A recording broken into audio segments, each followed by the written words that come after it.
સતત કોશિશના કારણે નામમાં જ પ્રયોગ ને પ્રયાસની વાત છે. તમામ પત્રકાર ભાઈ બહેનોનું રાજીવ ગાંધી ભવન ખાતે સ્વાગત છે. આજની આ વિશેષ પત્રકાર પરિષદ સમગ્ર રાજ્યના જુદા જુદા 8 જગ્યાએ આ પત્રકાર પરિષદ આજ વિષય ઉપર થઈ રહી છે. ગુજરાત પ્રદેશ કોંગ્રેસ સમિતિના સન્માનીય પ્રમુખ શ્રી જગદીશભાઈ ઠાકોર, ગુજરાત પ્રદેશ કોંગ્રેસ સમિતિના કાર્યકારી પ્રમુખ સન્માનીય હિંમતસિંહજી પટેલ, મારા સાથી ભાઈ શ્રી કિરેન. આ પત્રકાર પરિષદનો 2 મુદ્દા આધારિત છે. એક છે રાજ્યમાં જે દેશની સરહદ સાચવનાર આપણા સૈનિકો છે એ જ્યારે નિવૃત્ત થાય છે એ પૂર્વ સૈનિકોને પોતાના હક અને અધિકાર માટે રસ્તા ઉપર આવવું પડે, એમની ઉપર અત્યાચાર થાય અને એમની વાત સરકારનો સાંભળે અને પાછી પોતે રાષ્ટ્રવાદની વાત કરે. મને લાગે છે કે આનાથી ગંભીર વાત ગાંધી સરકારના ગુજરાતમાં બીજી હોઈ શકે નહીં. અને તેની જ સાથે રાજ્યના ચાલક પર જે સૌથી મુખ્ય આપણા કર્મચારી હોય એમની સાથે જે છેતરપિંડી થાય છે, વારંવાર એમને અવગણના થાય અને એમને જૂની પેન્શન સ્કીમના નામે અલગ અલગ પ્રકારની રજૂઆત થાય, ત્યારે જૂની પેન્શન સ્કીમ બાબતે પણ ગુજરાત પ્રદેશ કોંગ્રેસ સમિતિના સન્માનીય પ્રમુખ શ્રી જગદીશભાઈ આપની સાથે વાત કરશે. હું વિનંતી કરું માનનીય જગદીશભાઈને કે તેઓ આ બંને મુદ્દાઓ પર વાત કરે. માનનીય હિંમતસિંહભાઈ પણ આપની સાથે વાત કરશે. સન્માનીય જગદીશભાઈ.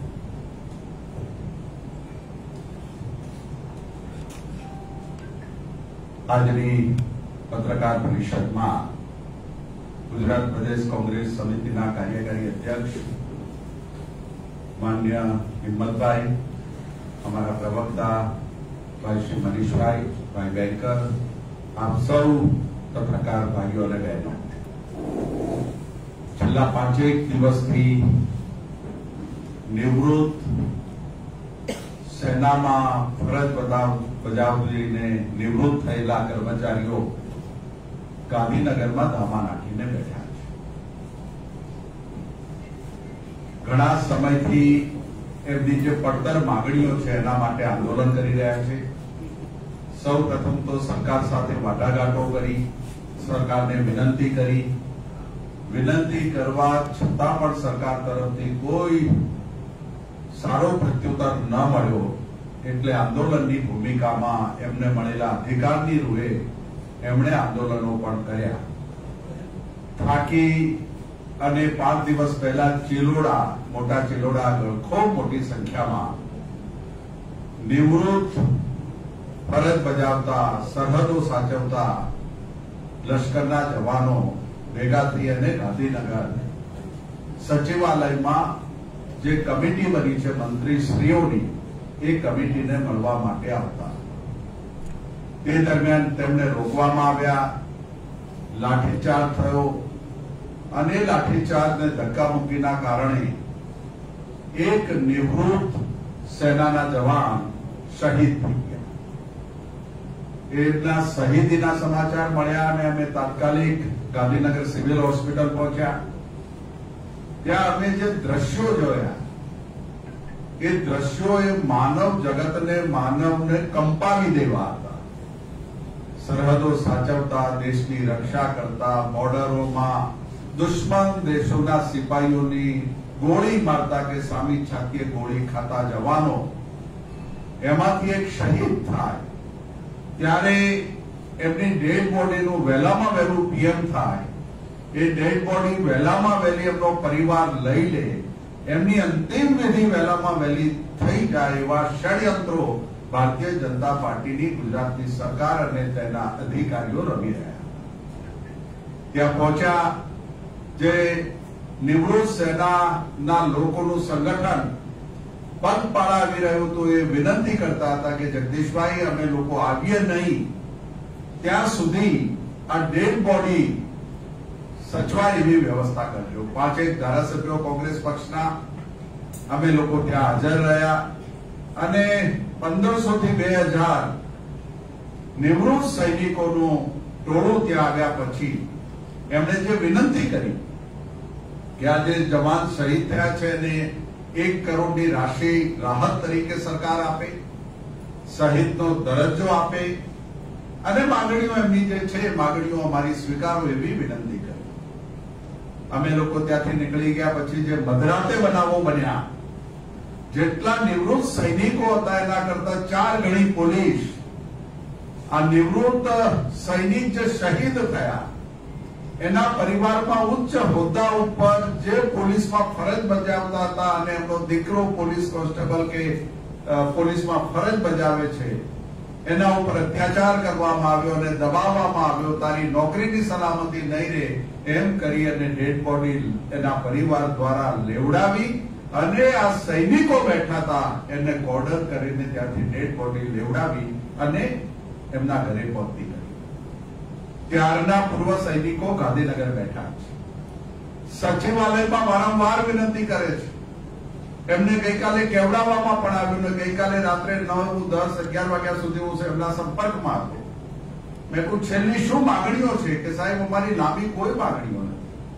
અમે જે 14 મુદ્દાનો કાર્યક્રમ આપ્યો છે 14 મુદ્દાના કાર્યક્રમમાં સરકારથી કેટલું થઈ શકે એવું છે એ સરકાર જાહેરાત કરે ને અમને જાણ કરે. અહીંથી સરકારનું મોઢું મીઠું કરાવીને અમે આ ગેટ છોડી દઈશું, સચિવાલય છોડી દઈશું, ગાંધીનગર છોડી દઈશું અને સરકારને અભિનંદન આપીશું. આનાથી મોટી માંગણીઓ નથી એમની. અને માંગે છે શું?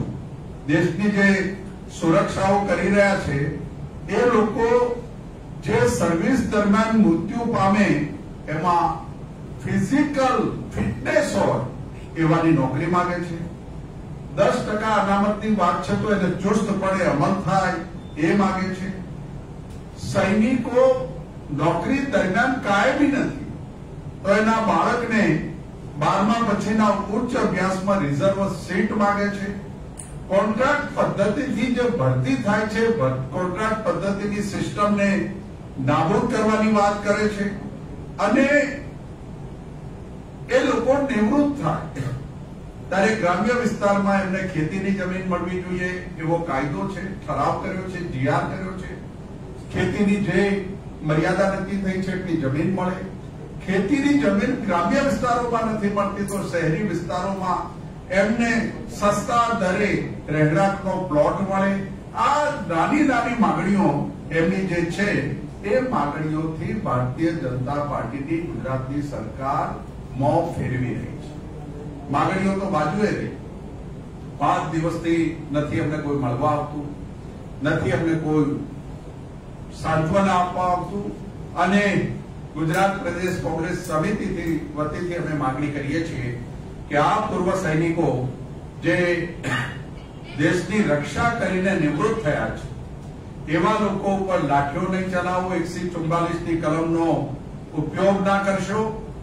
આ ઉપયોગ કરવાથી મા ભૌમની રક્ષા કરવા વાળા લોકો ઉપર જે જુલમ સિતમ તમે ગુજારી રહ્યા છો એ સમગ્ર દેશની પ્રજા જોઈ રહી છે. તો આ જુલમ બંધ કરી એમની વ્યાજબી માંગણીઓનો ઉકેલ લાવો એવી ગુજરાત સરકારને અમે વિનંતી કરીએ છીએ. બીજો આપણો મુદ્દો છે રાજ્ય સરકારની જૂની પેન્શન યોજનાનો અમલ ગુજરાત સરકાર કરે. રાજસ્થાન, છત્તીસગઢ જેવા ઓછા બજેટ વાળા રાજ્યો,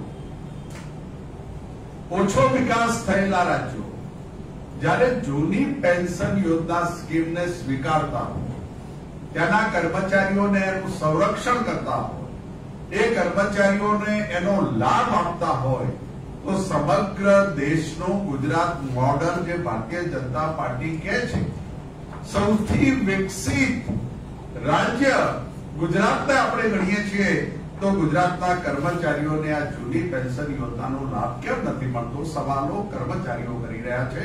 અને એના સવાલોમાં અમારા રાજસ્થાનના મુખ્યમંત્રી અશોક ગેહલોત સાહેબે જાહેરાત કરી છે કે ગુજરાતમાં 2022માં કોંગ્રેસની સરકાર બની રહી છે અને બન્યા પછી જૂની પેન્શન યોજનાનો અમે અમલ કરીશું. અને અમલ કરવા માટેના કારણો છે. કર્મચારીઓ હાઈકોર્ટમાં ગયા, એને ડિવિઝન બેન્ચે રાઈટ ઠેરવી, એમની માંગણીઓ સાચી ઠેરવી કે આ માંગણીઓ કર્મચારીઓની જૂની પેન્શનની જે છે એ વ્યાજબી છે, સરકારે એનો અમલ કરવો જોઈએ. સરકાર સુપ્રીમમાં ગઈ. સુપ્રીમમાં ગયા પછી પણ આજે આ કેસનો નિકાલ નથી આવતો. અને જે સરકારી સિસ્ટમમાં પગાર ધોરણો નક્કી કરીને સર્વિસ આપવાની વાત છે તેની જગ્યાએ આઉટસોર્સિંગ કોન્ટ્રાક્ટ પદ્ધતિથી સરકારના તમામ વિભાગોમાં કોન્ટ્રાક્ટ પદ્ધતિથી ભરતી થઈ રહી છે. 15-20 હજાર કે 25 હજાર કોન્ટ્રાક્ટરને આપે છે. કોન્ટ્રાક્ટર 8,000, 10,000, 12,000 રૂપિયા કામ કરવા વાળાને આપે છે. 50% મલાઈ વચ્ચેનો કોન્ટ્રાક્ટર થઈ જાય છે. એ કોન્ટ્રાક્ટર ભારતીય જનતા પાર્ટી સાથેની મંત્રીઓ સાથે અને સંગઠનમાં જોડાયેલા લોકોની મિલીભગત છે. એમાં 25 થી 30 કોન્ટ્રાક્ટરો આઈડેન્ટિફાઈ થઈ ગયા છે કે જે ભારતીય જનતા પાર્ટીના છે. 8-9 લાખ કોન્ટ્રાક્ટ ઉપર જે કર્મચારીઓ કામ કરી રહ્યા છે અને 25-30 એજન્સીઓ જે આ કોન્ટ્રાક્ટ પદ્ધતિ લઈ રહી છે એવા લોકો આટલી મોટી મલાઈ કેમ ખાઈ રહ્યા છે તે પણ વાત ખૂબ અગત્યની છે. ફિક્સ પગાર શેના માટે હોય? સરકારે નિયમો કર્યા છે, પગાર ધોરણો નક્કી કર્યા છે. તો એ ફિક્સ પગારની પણ નાબૂદી થાય એવી કર્મચારીઓની જે માંગણી છે તેમાં પણ અમે સમર્થન કરીએ છીએ. જૂની પેન્શન યોજના અને નવી પેન્શન યોજનામાં ફરક શું છે? બંનેમાં કર્મચારીનો ફંડ કપાય છે. એ ફંડ કપાય છે એની સાથે સરકાર એનું વધારાનું ફંડ આપે છે. જૂની પેન્શન યોજનામાં જે કર્મચારી નિવૃત્ત થાય એનો જે છેલ્લો પગાર હોય, ધારો કે મનીષભાઈ નિવૃત્ત થયા છે અને એમનો 1 લાખ રૂપિયા પગાર છે, તો એ 1 લાખના 50% એટલે 50,000 રૂપિયા એનું પેન્શન બંધાય છે જૂની પેન્શન યોજના સ્કીમમાં. અને ધારો કે પેન્શન નોકરી કરતા નિવૃત્ત કર્મચારી ગુજરી જાય છે તો એમના જે વારસદારો, જે પહેલો વારસદાર એમના પત્ની આવે કે એ આવે, એને એ 50,000 નું 50% એટલે 25,000 રૂપિયા પેન્શન બંધાય છે. આ એની સામાજિક, કુટુંબની, પરિવારની સુરક્ષા માટેની યોજના છે. આ જે કામદારોના પૈસા કપાત થાય છે એ સરકારના વિકાસ કાર્યોમાં વપરાય છે. અને એ વિકાસ કાર્યોમાં વપરાય છે એટલે સરકારને ક્યાંથી લોન નથી લેવી પડતી, મોટું ફંડ એની પાસે હોય છે, વિકાસમાં રોકાય છે એટલે એના પૈસાની સલામતી હોય છે. અને એની સલામતી વાળા પૈસા જયારે સરકારી કર્મચારી નિવૃત્ત થાય ને એનું પેન્શન બંધાય છે ત્યારે એને પેન્શન મળી રહે છે, પૂરેપૂરું મળી રહે છે. એના પરિવારની સુરક્ષા અકબંધ રહે છે. આ જૂની પેન્શન યોજના છે. નવી પેન્શન યોજનાના પૈસા 10% કપાય છે. શું છે? શેર બજારમાં રોકાય છે. શેર બજારમાં જે અપડાઉન થાય એના હિસાબે જે પૈસા વધે એ નિવૃત્ત કર્મચારીઓને ભાગે પડતા. પેલામાં મેં કહ્યું ને કે 1 લાખ રૂપિયા હોય તો એનું 50,000 પેન્શન બંધાય છે. અમારી પાસે કેટલાક કર્મચારીઓ આંકડા મૂક્યા છે. એક ગોવિંદભાઈ ચૌધરી છે જે 2020માં રિટાયર થયા ત્યારે એમનો પગાર હતો 47,600 અને નવી સ્કીમમાં એમનું પેન્શન મળે છે 1,450. 14-21 ની જે પેન્શનની યોજનાઓ થઈ છે એવો જ બીજો કિસ્સો છે. કલ્પેશભાઈ શાહ, એમને છેલ્લો એમનો પગાર હતો 27,205. એમને મળવાપાત્ર પેન્શન હતું લગભગ 12,500 થી ઉપર. એમને પેન્શન નવી યોજનામાં મળે છે 1,717. બાબુભાઈ રાઠોડ 2003માં નિવૃત્ત થયા. એમનો પગાર હતો 50,500. એમને જૂની સ્કીમમાં પેન્શન મળવા પાત્ર હતું 25,000. એમને મળે છે 1,466 રૂપિયા. આ છે વિસંગતતા. અને એટલે જ કર્મચારીઓએ નક્કી કર્યું છે. અને મને કોઈ બહુ સારી વાત કરી કે સાહેબ, કર્મચારી એટલે 2005 પહેલાનો કર્મચારી ને 2005 પછીનો કર્મચારી. કર્મચારી એટલે કર્મચારી. 2005 પહેલાનો તલાટી અને 2005 પછીનો તલાટી, એમાં ફરક કેમ? 2005 પહેલાનો મામલતદાર અને 2005 પછીનો મામલતદાર. ક્રાઇટેરિયા તો નક્કી છે, પગાર ધોરણ તો ફિક્સ છે. તો 2005 પહેલા ને 2005 પછી આવું વિભાજન કરીને સરકારી કર્મચારીઓમાં ડિવિઝન કેમ કરાવે છે, ભાગલાઓ કેમ કરાવે છે, આ મુદ્દાઓ પણ સરકારી કર્મચારી પૂછી રહ્યા છે. મારે આપ સૌને 2017 ની ચૂંટણીના 2 મહિના પહેલા ના વર્તમાન પત્રો અને મીડિયાએ જે વિગતો આપી છે એ દિશામાં લઈ જવાના છે. સેમ આજ પેટર્ન 2022 સપ્ટેમ્બર ઓક્ટોબરમાં જે પરિસ્થિતિ પેદા થઈ છે એવી જ 2017માં ચૂંટણીના 2-3 મહિના પહેલાના વર્તમાન પત્રો જોઈ લેજો, ઇલેક્ટ્રોનિક મીડિયાની બાઇટ જોઈ લેજો. તમામ સરકારી સંગઠનો આહત હતા, દુખી હતા, સરકાર સામે મોરચા માંડ્યા હતા, સરકારે દબાવ્યા, ભાગલા પાડ્યા, એ નેતૃત્વ કરવા વાળા લોકોને નોકરીમાંથી કાઢી મૂક્યા, એ નેતૃત્વ કરવા વાળા લોકોને પસંદ કરીને મલાઈ વાળી રૂપિયા ખાવા માટેની પોસ્ટો આપી અને સંગઠનો છિન્ન ભિન્ન કરીને સરકારી કર્મચારીઓને ખેદાન મેદાન કરી અને એ વખતે જે કર્યું હતું 2017માં એ જ પેટર્નથી આજે પણ ગુજરાતની સરકાર 2022ના ઇલેક્શન પહેલા સરકારી કર્મચારીઓ સાથે જે વ્યવહાર કરી રહી છે એની એ જ પેટર્નથી આજે એ લોકો કામ કરી રહ્યા છે. અને મને આનંદ થાય, માનનીય પ્રધાનમંત્રી શ્રીનો 1 અઠવાડિયાનો જન્મ મહોત્સવ ઉજવી રહ્યા છે ત્યારે એ ગૌ માતા માટેના જે એક ગાયે 30 રૂપિયા જાહેર કર્યા છે એની આજે ક્યાંક ને ક્યાંક અમને વાત સાંભળવા મળે.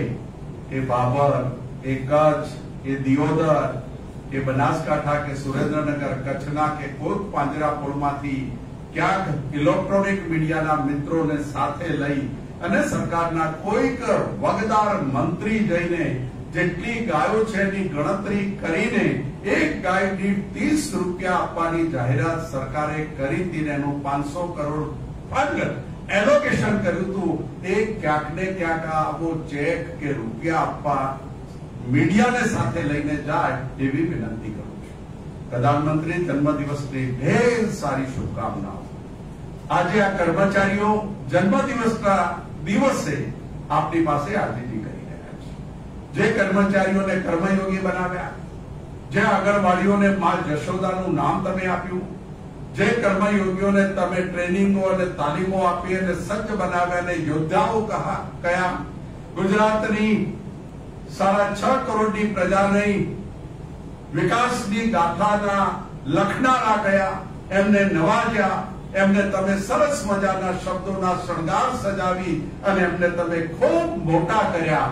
એવા લોકોની આ જે માગણીઓ છે એમાં ભાગલા પાડ્યા વગર, સંગઠનોને તોડ્યા વગર, વીર જવાનો જે દેશની રક્ષા કરીને જે હરિયાણા કે પંજાબમાં વીર જવાનો માટે આપ બોલ્યા હતા, નિવૃત્ત સૈનિકો માટે આપ બોલ્યા હતા, એક નેશન એક પેન્શન, એવા જે ભાષણો કર્યા હતા, આજના દિવસે કે આપના 7 દિવસના જન્મ દિવસની ઉજવણીના દિવસે આપ આ જાહેરાતો કરી એમના મોં પેઢા કરાવો અને પતાસા અને ગોળધાણા વહેંચાય એવું ગુજરાત તમે બનાવો. એવી જન્મદિવસની ઉજવણીઓ જે કઈ થઈ રહી છે એમાં આ જન્મદિવસની ઉજવણીઓને ગુજરાતના કર્મચારીઓને, દેશના નૌજવાનોને, દેશના બેરોજગાર યુવાનોને, ડ્રગ માફિયાઓને ઝેર કરી અને આ સરસ મજાની 7 દિવસની જન્મદિવસની ઉજવણી કરી રહ્યા છો એમાં 4 ચાંદ લાગે અને અમે બધા પણ તમારા જન્મદિવસને ઉજવવા માટે તમે ક્યાંક સમય આપો એવો સમય લઈને આવીએ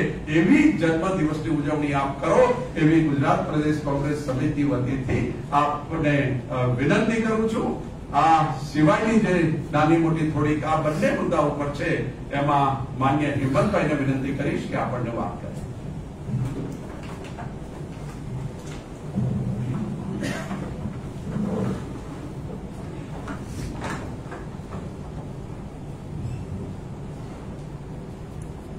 ગુજરાત પ્રદેશ કોંગ્રેસ સમિતિના સન્માનીય પ્રમુખ ભાઈ શ્રી જગદીશભાઈ ઠાકોર, અમારા પ્રદેશ કોંગ્રેસ સમિતિના પ્રવક્તા ભાઈ શ્રી મનીષ દોશી, અમારા સાથી પ્રવક્તા હિરેનભાઈ, ઉપસ્થિત પત્રકાર મિત્રો, આજે ખૂબ દુઃખ સાથે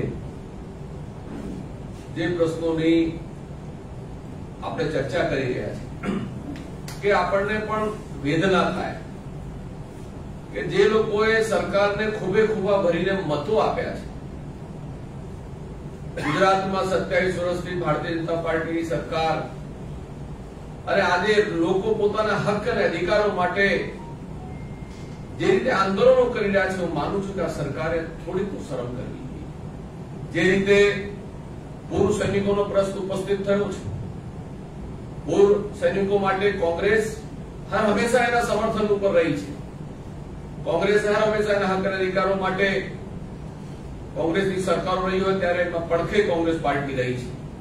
ત્યારે ભારતીય જનતા પાર્ટી આજે એની વેદનાને નથી સમજી શકતી. મારે આપને આજે કહેવું છે ગૌરવ સાથે કે મારા કુટુંબમાં, મારા પરિવારમાં એક વ્યક્તિ આર્મીમાં છે. મારા સગા હળે જમાઈએ કારગિલમાં 24 વર્ષની ઉંમરમાં એને શહાદત વોરેલી છે. આજે હું જે પરિવારમાંથી છું, એ પરિવારમાંથી આર્મીમાં જવા માટેનું એક ગર્વ મેળવે છે. અને ઘરમાં 2 બાળક હોય, 3 બાળક હોય તો જેવું શિક્ષણ મેળવે તો એના મનની અંદર તમન્ના હોય કે મારે આ દેશ માટે, આ ભૌમ માટે, આ રાષ્ટ્ર માટે મારે આર્મીમાં જવાનું છે. જ્યારે જે લોકો પોતાના પ્રાણની આહુતિ આપવા માટે તૈયાર હોય, જે માં પોતાના સપૂતને આ દેશની સુરક્ષા અને સલામતી માટે લડવા માટે ત્યારે સરહદ ઉપર મોકલવા તૈયાર હોય, ત્યારે એવા પૂર્વ સૈનિકોને આંદોલન કરવું પડે. સરકારે ખૂબ માનું છું કે આ શરમજનક ઘટના ઘટી છે. અને જે આંદોલનો થયા એની અંદર જે રીતે જે લાઠીચાર્જ થયો અને તેની અંદર પૂર્વ સૈનિકે જીવ ગુમાવ્યો છે, તો એ સરકારનું પેટનું પાણી હલતું નથી. આજે પણ સરકાર એમની સાથે વાટાઘાટો નથી કરતી. આ કઈ લોકશાહી છે? કયું પ્રજાતંત્ર છે? આ એક મુદ્દો નથી. આ રાજ્યની અંદર અત્યારે આપણે જોઈએ તો ફિક્સ પગારનો મુદ્દો હોય, યુવાનો બેરોજગારીનો પ્રશ્ન આંદોલનો કરી રહ્યા છે, કર્મચારીઓનું જે ફિક્સ પગાર જે છે એના માટે આંદોલનો ચાલી રહ્યા છે. તમામ જગ્યાએ શોષણ સરકાર કરી રહી છે. ક્યાંક આંગણવાડીની બહેનો, ક્યાંક આશા બહેનો એ પોતે આંદોલનો કરી રહ્યા છે. તલાટી મિત્રો, શિક્ષક મિત્રો, માલધારી સમાજ, આ તમામ લોકો આંદોલનો કરી રહ્યા છે. હોમગાર્ડ હોય, ટીઆરબી હોય, તમામ ક્ષેત્રે ખેડૂતો હોય, તમામ ક્ષેત્રે આંદોલનો ચાલી રહ્યા છે. કેમ ચાલી રહ્યા છે? સરકાર માત્ર ઇલેક્શન આવે ત્યારે સમાજમાં ભ્રમ ઉભો કરીને કઈ રીતે સત્તા હાંસલ કરવી એના સિવાય ભારતીય જનતા પાર્ટી આ રાજ્યને કંઈ આપતું નથી. લોકોને ભ્રમિત કરી દેવા, લોકોને ક્યાંક જાતિ અને ધર્મના નામે લોકોની લાગણીઓને ઉશ્કેરીને એમને મતો લીધા છે. ગુજરાતના વિકાસની આપણે વાત કરીએ તો ગુજરાતની સ્થાપના થઈ ત્યારથી ગુજરાત વિકાસશીલ છે. ગુજરાતનો એક એક વ્યક્તિ વિકાસશીલ છે.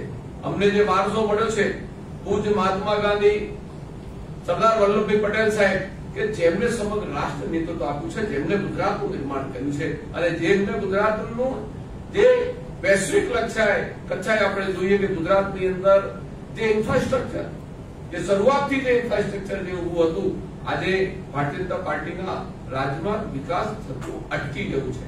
અને તમામ ક્ષેત્રે લોકો આંદોલનો કરી રહ્યા છે, પોતાની હક અને અધિકારની લડાઈ લડી રહ્યા છે. અને કોંગ્રેસ પાર્ટીએ સંકલ્પ કર્યો છે. અમે જયારે 2012માં વાત કરી હતી કે અમે ઘરનું ઘર આપીશું, ત્યારે જે ગુજરાત હાઉસિંગ બોર્ડ 15 વર્ષથી બંધ પડ્યું હતું, જેને તાળા વાગી ગયા હતા, લોકોના ઘર અને મકાનો નતા મળતા, અને જયારે અમે કોંગ્રેસ પાર્ટીએ ફોર્મ બહાર પાડીને અને જયારે લોકોમાં ફોર્મની વહેંચણી કરીને લાખોની તાદાદમાં ગુજરાતના લોકો ઉમટી પડ્યા, ત્યારે આ કુંભકર્ણની નિંદ્રામાં ઊંઘતી સરકાર જાગી અને એમને લાગ્યું કે હવે અમારા પાયાઓ હચમચી ઉઠ્યા છે. અને પછી ક્યાંક ને ક્યાંક કઈક નીતિઓથી થોડું ઘણું એનો અમલ ચાલુ કર્યો છે. કોંગ્રેસ પાર્ટી હતી લોકોને ઘર મળે, મકાન મળે, લોકોને રોજગાર મળે, નાના નાના ઉદ્યોગોને જીઆઈડીસીઓ બનાવી 150 થી વધારે ગુજરાતની અંદર, અને એ પણ એવા વિસ્તારોની અંદર કે જે ડેવલપમેન્ટ નતા, એ વિસ્તારોની અંદર એ આદિવાસી એરિયા હોય, પછાત વિસ્તાર હોય, એટલે ઇન્ફ્રાસ્ટ્રક્ચર મજબૂત થાય, લોકોને, જિલ્લાના લોકોને સ્થળ ઉપર રોજગાર મળે, સ્થાનિક યુવાન હોય એને એ ધંધો કરી શકે, કર્મચારીઓને નોકરીઓ મળે. એટલે કોંગ્રેસ હંમેશા લોકો અને પ્રજાલક્ષી કાર્ય અમે કર્યા છે. આજે 27 વર્ષના શાસનની અંદર ભારતીય જનતા પાર્ટી મોટા મેળાવડાઓ કરે છે. જો એટલા ખર્ચાઓ, હજારો કરોડ રૂપિયાના ખર્ચા, 5-5 હજારની એમના કાર્યક્રમમાં ભોજનની ડીશો પીરસાય છે. હું માનું છું કે મેળાવડાઓને પાછળના જે ખર્ચાઓ કરે છે ને, એ ખર્ચાઓ જો આ સંસ્થાઓ, જે લોકો જે આંદોલનો કરી રહ્યા છે, ખેડૂત હોય, શિક્ષક મિત્રો હોય, તલાટી મિત્રો હોય, આશા વર્કર બેન હોય, આંગણવાડીની બેન હોય, હોમગાર્ડના મિત્રો હોય, ટીઆરબીના મિત્રો હોય, આ તમામ લોકો માટે જો આટલા રૂપિયા આપે તો લોકોને ઘણા લાભો મળી શકે છે. આજે પણ તે વિધવા સાહેબ પેન્શનોના પૈસાઓ કેટલા મહિના સુધી નથી મળી શકતા. આજે ગ્રાન્ટેબલ શાળા કોલેજો જે છે એ ભાજપના શાસનમાં બંધ થઈ ગઈ છે. શિક્ષણનું તમામ જગ્યાએ પ્રાઇવેટાઇઝેશન અને ખાનગીકરણ કરી નાખ્યું છે. સામાન્ય વ્યક્તિનો પરિવારનો બાળક શિક્ષણ નથી મેળવી શકતો, શિક્ષણથી વંચિત કરી નાખ્યો છે. તો આજે હું ખાસ કરીને અમારી જે વાત છે, જે પ્રદેશ પ્રમુખે બીજી વાત કરી છે, ચર્ચાને હું રિપીટ નથી કરતો, પણ કોંગ્રેસ પક્ષ 2022 ની અંદર સંકલ્પબદ્ધ છે કે જે વચનો કોંગ્રેસ પાર્ટી, અમારા રાષ્ટ્રીય નેતા રાહુલ ગાંધીજીએ અને અમારા સિનિયર પ્રભારી મુખ્યમંત્રી અશોક ગેહલોતજી અને પ્રદેશ પ્રમુખ શ્રી દ્વારકા ડિક્લેરેશનમાં જે વચનબદ્ધ કોંગ્રેસે સંકલ્પ કર્યો છે એ 2022માં પ્રજા સવાસો સીટોના સંકલ્પ સાથે અમે આગળ વધી રહ્યા છે. પ્રજાના આશીર્વાદથી કોંગ્રેસની સરકાર આવશે તો તમામ રીતે પ્રજાના હક અને અધિકારો માટે, જે આજે જે માંગણીઓ માટે જે લોકો લડી રહ્યા છે એને લડવું નહીં પડે. અમે એની સાથે બેસીને વાટાઘાટો કરીને માન સન્માન સાથે એ પ્રશ્નોનો ઉકેલ લાવીશું. એ વિશ્વાસ સાથે હું આપને આ ખાતરી આપું છું કોંગ્રેસ પક્ષ. આભાર. મારા બે સવાલ છે. 2016ના કેસમાં દિનેશ મેવાણીને 6 મહિનાની સજા થઈ. અને બીજો સવાલ એ કે આજે મહામંડળ અને સંયુક્ત મોરચાના જે પ્રમુખ છે દિગ્વિજયસિંહ, એમના પત્ની જામનગરમાં ભાજપની ટિકિટ પર જીત્યા હતા, ઉપપ્રમુખ બન્યા. એટલે હવે આ લોકોના સંગઠનમાં અત્યારે ફાટા પડી ગયા છે. તો આ લોકો તમારો સંપર્ક કર્યો ને ત્યારે આગામી હત્યાકાંડ નથી કરવામાં? જિગ્નેશભાઈને ગઈકાલે 6 મહિનાની સજા થઈ. યુનિવર્સિટી ખાતે 2016માં કાયદા ભવનને ડોક્ટર બાબા સાહેબ આંબેડકરનું નામ આપવું જોઈએ એ મુજબનો મુદ્દો હતો. અને એમણે જે રેલી કાઢી એ ગેરકાયદેસર મંડળી રચીને તમે રેલી કાઢી છે એવા ગુના સાથે એમને અને એમની સાથેના લગભગ 19 આંદોલનકારીઓને 6 મહિનાની સજા. જિગ્નેશભાઈ ગરીબોનો ચહેરો છે, ગરીબોની વાત કરે છે, એટલે આ પહેલો કેસ નથી. આ પહેલા પણ માન્ય પ્રધાનમંત્રી ગુજરાતમાં આવી રહ્યા હતા ત્યારે ખંભાત અને હિંમતનગરમાં જે કોમી તોફાનો થયા એમાં એમણે એક ટ્વીટ કરી કે માન્ય પ્રધાનમંત્રી શ્રી, આપ ગુજરાત આવી રહ્યા છો ત્યારે આ બે જગ્યાએ જે કોમી તોફાનો થયા છે ગુજરાતમાં શાંતિ સ્થપાય એવી એક સામાન્ય ટ્વીટ કરવા માટે હું વિનંતી કરું છું. આ ટ્વીટના અનુસંધાનમાં 24 કલાકમાં આસામની પોલીસ આવે છે, પાલનપુરથી એમને ઉઠાવે છે, અડધી રાત્રે એમને એરપોર્ટથી આસામ લઈ જાય છે અને આખો કેસ આપના ચાલે છે. એ જ રીતે કોંગ્રેસ સરકારે બનાવેલી દલિત પોલિસી, જે જમીનો એમને સાંથળીના રૂપમાં અથવા દલિત સમાજને પ્લોટ કે ગરખાણના રૂપમાં કે સાંથળીના રૂપમાં જે જમીનો એલોટ થઈ ગઈ, એમને સનદો મળી ગઈ પણ ફિઝિકલ કબજા ના મળે. એ કબજા ઉપર ભારતીય જનતા પાર્ટીના લોકોનો પ્રભાવ હતો, એવા લોકોના દબાણો હતા. એ દબાણો દૂર કરીને જે સરકારે પ્લોટ એલોટ કર્યા છે, જમીન એલોટ કરી છે, જમીનનો કબજો આપો એમ કરી અને એક રેલી કાઢી. તો વગર પરમિશને કેમ રેલી કાઢી એમ કરીને પણ 3 મહિનાની સજા થઈ છે. કોર્ટ છે, ન્યાયાલય છે, એના ફેસલાનું સ્વાગત કરીએ. પણ અત્યારે આ એક પક્ષ, એક દલિત, એક સામાન્ય પરિવારોની લડાઈ લડતા એક કાર્યકર કે કોંગ્રેસના કાર્યકારી પ્રમુખ ઉપર આવી સજાઓ થાય છે તો સરકારમાં બેઠેલા મંત્રીની વિરુદ્ધ મીડિયા, પ્રિન્ટ મીડિયાએ ભરીને લખ્યું છે એ દીકરી બોલે છે કે મારા ઉપર બળાત્કાર થયો છે, મારું શોષણ કર્યું છે, મારું આ થયું છે, એક દિવસ છોડો ને બીજા દિવસે ભારતીય જનતા પાર્ટીનું મીડિયામાં, પ્રિન્ટ મીડિયામાં ભરીને આવે છે બળાત્કારો, ગુનાઓ, દારૂ, ડ્રગ્સ, દારૂના અડ્ડાઓના ઠેકેદારો બનાવવાનું. આ બધાનું ને 8 આદિવાસીઓ ના એક લિફ્ટ પડી જવાથી મૃત્યુ થયા. એના રિયલ બિલ્ડરોમાંથી આજે 6 દિવસ થાય છે તો પણ એક માણસ ઉપર ગુનો દાખલ નથી થતો, પકડાતો નથી. ડમી તોમતદારો બની જાય છે, ડમી તોમતદારો પકડાઈ જાય છે, સાચા ગુનેગારો પકડાતા નથી. આ પણ ગુજરાતની બીજી સાઈડ છે. ગરીબ માણસની લડત લડવા વાળા અને ભાજપને સવાલ કરવા વાળા માણસને ગુજરાતમાં નહીં રહેવા દઈએ એવી માનસિકતા ભાજપ લઈને બેઠું છે. ભાજપની સરકારની સામે સવાલ કરશે, ભાજપના પ્રમુખની સામે સવાલ કરશે, ભાજપના સંગઠનની સામે સવાલ કરશે. એને બોલવા નહીં દઈએ. એક રિક્ષાવાળાનો વિડીયો ફરી રહ્યો છે. એક રિક્ષાવાળો 2 લોકોને લઈને કોઈ પાર્ટીની મિટિંગમાં જાય છે. એની ધાક ધમકી આપ જોવો છો. એના સાંસદો, એના મંત્રી, એના ધારાસભ્ય, એના સંગઠનોના સેંકડો વિડીયો સોશિયલ મીડિયામાં ફરી રહ્યા છે. એ બતાવી રહ્યું છે કે ભારતીય જનતા પાર્ટી લોકશાહીમાં માનતી નથી. એને કોઈ સવાલ પૂછે એને ગમતું નથી, એની સામે કોઈ આંદોલન થાય એને ગમતું નથી. આપણે ખૂબ સારી વાત કરી કે સરકારી કર્મચારીઓમાં ફાટા.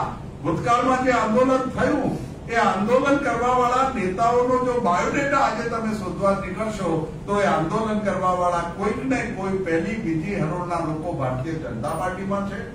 સરકારી કર્મચારીઓ હતા તો સારા મલાઈ વાળા પોસ્ટિંગ ઉપર બેઠા છે.